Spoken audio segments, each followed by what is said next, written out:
तो good evening all of you. आज मैं आप लोगों से बहुत ही इंपॉर्टेंट बात करने वाला हूँ।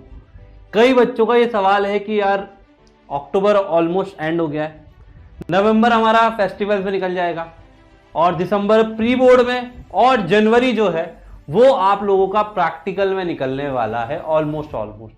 तो सर अब पढ़ाई कब करेंगे? मैथ्स का जो सिलेबस है हम एक और बार या फिर पहली बार जो बच्चे कर रहे हैं वो कैसे कंप्लीट करें? तो आज एक रोड मैप जो है कि मैं आपके साथ शेयर करने वाला हूं। जैसा कि ये बच्चे को देख रहे हो आप, है ना, इन स्टूडेंट ने जो चीज फॉलो करी है वही सेम चीज मैं आपके साथ शेयर करने वाला हूं। इन बच्चों से मेरी बात हुई, उनसे मुझे पता चला कि किस तरीके से इन्होंने पढ़ाई करी, किस तरीके से इन्होंने 2 महीने के अंदर अंदर अपने कोर्स को एक और बार कंप्लीट किया। एक बार पहले तो किया ही सही, मतलब 100 आउट ऑफ 100 लाना, है ना, फर्स्ट रैंक लाना, ऐसे ही तो पॉसिबल होता नहीं है। तो किस तरीके से इन लोगों ने 2 महीने के अंदर अंदर अपने मैथ्स के सिलेबस को कंप्लीट किया, उसके बारे में हम आज बात करेंगे कि कैसे हम 2 महीने में हमारा मैथ्स का सिलेबस कंप्लीट कर ले, ताकि जब हम प्री बोर्ड दे रहे हो या फिर प्रैक्टिकल दे रहे हो तो हमारे दिमाग में ये टेंशन ना रहे कि सर हमारा मैथ्स का सिलेबस कंप्लीट नहीं है। ठीक है, तो कुछ चीजें हैं जो मैं आपको बताता जाऊंगा, वो आपको डेली बेसिस पर फॉलो करनी है।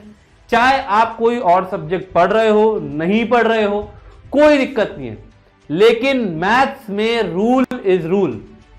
ठीक है, रूल फॉलो करने पड़ेंगे। सबसे पहला रूल यह है कि हमें डेली बेसिस पर हमें 2 घंटे अब मैथ्स को देने चाहिए। क्या देना चाहिए सर? डेली हमको 2 आवर्स देने चाहिए। और ये जो 2 घंटे हैं ये है सेल्फ स्टडी के, इसमें कुछ और नहीं मांगेगा कोई भी बच्चा हो या कोई भी ऐसा कैंडिडेट हो जो एग्जाम देने वाला है 10वीं बोर्ड का, वो 2 घंटे सेल्फ स्टडी देगा सिर्फ मैथ्स को। ये 2 महीने का टारगेट है आपका, सिर्फ मैथ्स की बात कर रहा हूं मैं। आपको साइंस, इंग्लिश, हिंदी, एसएसटी, इसमें आपको जो टाइम देना है वो आपकी इच्छा है। आप इसमें सिर्फ 2 घंटे देंगे सबको मिलाकर तब भी चल जाएगा, लेकिन मैथ्स में अब से, आज से जब आप बैठ के अपनी प्लानिंग कर रहे हो उस दिन से डेली 2 घंटे मैथ्स को देंगे, सेल्फ स्टडी को। आप क्लास में पढ़ रहे हैं, उस क्लास के नोट्स को दोबारा करेंगे, क्वेश्चन दोबारा सॉल्व करेंगे, वो सेल्फ स्टडी होती है। ना कि आप क्लास में पढ़ रहे हैं, स्कूल में पढ़ रहे हैं, ट्यूशन में पढ़ रहे हैं, कहीं और पढ़ रहे हैं या होमवर्क कर रहे हैं, ये सेल्फ स्टडी का पार्ट नहीं होता है। आपको सेल्फ स्टडी करनी है। अब सेल्फ स्टडी में क्या क्या करना है, कैसे करना है, वो मैं आपको भी बताऊंगा आगे। ठीक है, ये आपको फॉलो करना है। अब सर टाइम कब ले? कौन सा ऐसा टाइम अच्छा है जब हम पढ़ाई कर सकते हैं? यार ये आपकी चॉइस है, लेकिन मैं आपको कहूंगा कि अगर आपको टाइम पूछना है मुझसे तो सवेरे 5 बजे से 6 बजे तक। जो बच्चा 7 बजे स्कूल जाता है वो 5 से 6 पढ़े, जो 6 बजे जाता है वो 4 से 5 पढ़े, कुछ भी करे, लेकिन मॉर्निंग में 1 घंटा मैथ्स को जरूर दे। और इसके अलावा इसके अंदर जो 15 मिनट की कैलकुलेशन है वो एक्सक्लूडेड है, वो इंक्लूडेड नहीं है इसके अंदर। वो 15 मिनट की मैथ्स की कैलकुलेशन जो आप कर रहे हो वो इसमें इंक्लूडेड नहीं होगी। सेल्फ स्टडी में 1 घंटा ये रहेगा, और 1 घंटा आप स्कूल के बाद रात में जब आपको मिलता है तब करें। अब उसमें कैसे पढ़ाई करनी है, क्या फॉलो करना है, कौन कौन से चैप्टर को कितना टाइम देना है, कौन सा चैप्टर ज्यादा इंपॉर्टेंट है, कौन सा चैप्टर कम इंपॉर्टेंट है, उन सब चीजों के बारे में भी एक बार बता देता हूं। ये सारे आपके चैप्टर हैं, आप देख सकते हो। Real number, polynomial, pair of linear equation, quadratic arithmetic, triangle, coordinate, trigonometry application, circle, area related circle, surface area, stats and probability, ये सारे चैप्टर्स आपके एग्जाम में आने वाले हैं। अब इन चैप्टर्स में से इस चैप्टर के 6 मार्क्स हैं। ये जो चैप्टर्स हैं, है ना, ये 4 जो चैप्टर है ये 20 मार्क्स के हैं। तो क्या हम इनको छोड़ दें? अरे बहुत आसान चैप्टर है। अगर हमने ये अकेले चैप्टर्स अगर हमने अपने बलबूते पे कंप्लीट करे तो हमारे 20 मार्क्स बनते हैं, और इससे क्वेश्चन बहुत अच्छे और बहुत आसान तरीके से किए जा सकते हैं। फिर दिक्कत क्या है सर? एक प्रॉब्लम यह आती है कि कुछ चैप्टर कहीं और भी यूज होते हैं, जैसे कि ट्राइंगल चैप्टर। इस चैप्टर को सबसे अच्छे से करना है, क्योंकि इसका यूज यहां भी हो सकता है, यहां भी हो सकता है, या फिर हो सकता है कि इन किसी चैप्टर के अंदर भी यूज हो जाए। तो ट्राइंगल चैप्टर को बहुत ज्यादा इंपॉर्टेंस देनी है। और एक और तरीका यह है कि भाई ये तो करना ही है कि भाई ट्राइंगल्स को हमको इंपॉर्टेंस देनी है। फिर ट्रिग्नोमेट्री 12 मार्क्स की आएगी, तो 12 मार्क्स बिल्कुल नहीं छोड़े सकते, चाहे कुछ भी हो जाए। ये 12 मार्क्स आपको कैसे भी करके लेकर आने हैं, ठीक है। अब कुछ चैप्टर ऐसे जैसे सरफेस एरिया वॉल्यूम हो गया, स्टैटिस्टिक्स हो गया, प्रोबेबिलिटी हो गया, सर्कल हो गया, ये 4 चैप्टर बहुत बहुत आसान है, इनको सबसे पहले निपटा लो। ये 4 चैप्टर जो मैं बता रहा हूं, सर्कल, सरफेस एरिया, स्टैटिस्टिक और प्रोबेबिलिटी, इसको सबसे पहले खत्म कर दो। स्टैटिस्टिक्स में करना क्या है यार, 2-3 के फॉर्मूले पढ़ने हैं, उसमें कैसे पुट करना है वो करना है, और एक्स और वाई वाला जो क्वेश्चन आता है वो निकालना है, बाकी कुछ करना ही नहीं है। एरिया रिलेटेड सर्कल में फिर भी थोड़ा सा लग सकता है कि भाई मेहनत लगे, लेकिन इन चैप्टर में तो कोई परेशानी नहीं है, तो ये चैप्टर इस तरीके से पढ़ सकते हो।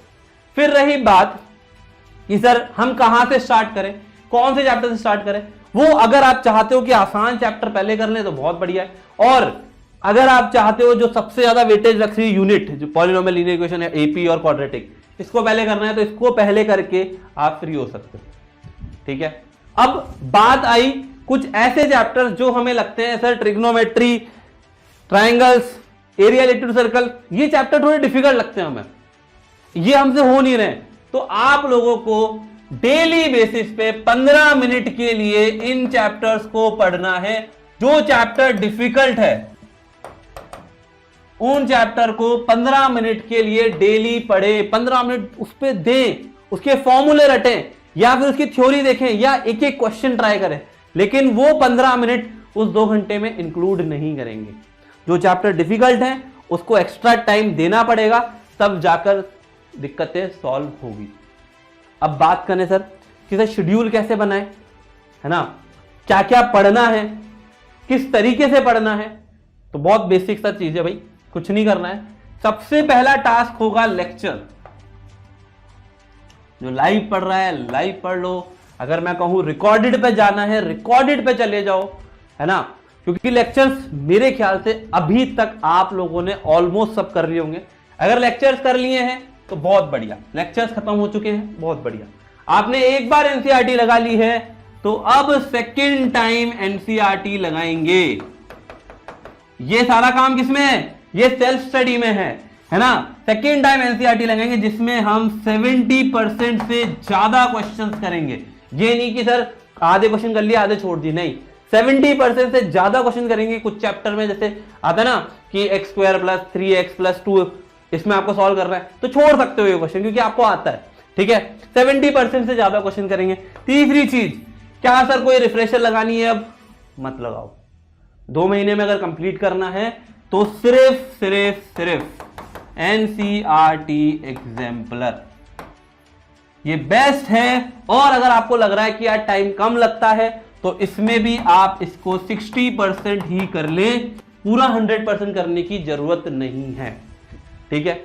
इतना करने के बाद हम तब आगे बढ़ेंगे कि यार प्रीवियस ईयर के क्वेश्चन करने हैं और क्वेश्चन बैंक करना है। क्यों सर, क्यों करना है, इसके पीछे रीजन ये है सर, प्रीवियस ईयर के क्वेश्चन जब हम कर लेंगे तो हमको एक कॉन्फिडेंस मिलेगा, यार ये क्वेश्चन पिछले साल आया है, इस साल फिर आएगा और मैं कर सकता हूं, ठीक है। अब रही बात कि सर कुछ क्वेश्चन जो एग्जाम में आ रहे हैं वो कहां मिलेंगे, मैंने आप लोगों को ऑलरेडी बताया हुआ है, सीबीएसई ने क्वेश्चन बैंक डाला है जिसमें आपको केस बेस्ड क्वेश्चन मिल रहे हैं, एटलीस्ट उसकी तो प्रैक्टिस करो। और ईसएल की शीट्स हैं, टेस्ट हैं, बहुत सारी चीजें, वहां पर आपको केस बेस्ड और असर्शन रीजन मिल जाएंगे। और YouTube पर ऑलरेडी हमने असर्शन रीजन की प्रैक्टिस कराई है, स्टार्टिंग के 5 से 8 चैप्टर की, और बाकी के आपको मिलते जाएंगे, तो वो आपको साथ के साथ करने पड़ेंगे। इतना कर लिया अगर आपने तो आपको ये तो सोचने की जरूरत नहीं पड़ेगी कि मेरे 95 से कम मार्क्स आएंगे। ये मेरी गारंटी है 95 से प्लस मार्क्स आ जाएंगे, जो आप लोग चाहते हो। अगर आपका लगता है यार मुझे 70% ही करना है, मेरे को 60-70% ही मार्क्स लाने हैं, काट दो इनको, मत करो, कोई बात नहीं, यहीं तक ही सीमित है ना। लेकिन अगर आप चाहते हो 95 प्लस और स्टैंडर्ड वाले बच्चे हैं बेसिक वालों की बात नहीं कर रहा हूं मैं इसमें, बेसिक वाले इतना कर लेंगे वही काफी है, ये 2 और ये कर लेंगे, सिर्फ ये 2 और ये कर लेंगे वही बहुत है। लेकिन स्टैंडर्ड वाले को ये पांचों चीज फॉलो करनी है और एक टेबल बना लो इस तरह की, क्या बोलते हैं, इस तरह की एक टेबल बना लो। उस टेबल में आपको अपने सारे चैप्टर्स लिखने हैं, ठीक है। चैप्टर की लिस्ट बना लो, यहां पे लिख लो PYQ, यहां पे लिख दो सैंपल पेपर, यहां पे लिख दो एग्जाम्पलर, यहां लिख दो NCERT और टिक करते जाओ कि ये मैंने कर लिया। जब तक आप ये सारी चीजें नहीं बनाओगे तब तक आपको पता कैसे चलेगा क्या क्या हो चुका है। फिर मान लो रिवर्क कर रहे हो कि यार मैंने ट्रिग्नोमेट्री के एक बार कर लिया फिर दोबारा कर रहा हूं, क्या मतलब आ रहा है, ठीक है। तो इस स्ट्रैटेजी को फॉलो करो और 2 महीने लगातार 2 घंटे दो। ऐसा नहीं किसी की शादी आ गई वहां चले गए, डांडिया खेलने चले गए, दिवाली में पटाखे फोड़ रहे हैं, ठीक है, 1 दिन 2 दिन चलता है। ये थोड़ी ना 7 दिन की 7 दिन की छुट्टियां मार के 2 घंटे की गई तेल लेने, हम तो सिर्फ पटाखे फोड़ेंगे, नहीं। 2 घंटे रेगुलर बेसिस पर पढ़ाई करनी पड़ेगी और मैथ्स को टाइम देना पड़ेगा, तब जाकर आप उस स्टेज पर पहुंचोगे जब आपको लगेगा कि यार हाँ मेरे 100% मार्क्स आ सकते हैं। और वो जब वो स्टेज आएगी ना कि 100% आ सकते हैं, तब जाकर आपके 95 मार्क्स आएंगे, तब भी 100% नहीं आएंगे। ये लिख लो, नोट कर लो इस चीज को। नामुमकिन है 100% सोच के जाना और 100% लाना। जब 100% सोचते हैं तब जाके 95-96% मार्क्स बनते हैं, ठीक है। तो ये सारी चीजें आपको फॉलो करनी है, आप फॉलो करो, बहुत अच्छे से फॉलो करो और फिर आप खुद बताओगे कि सर मेरे मार्क्स ये आए, ठीक है।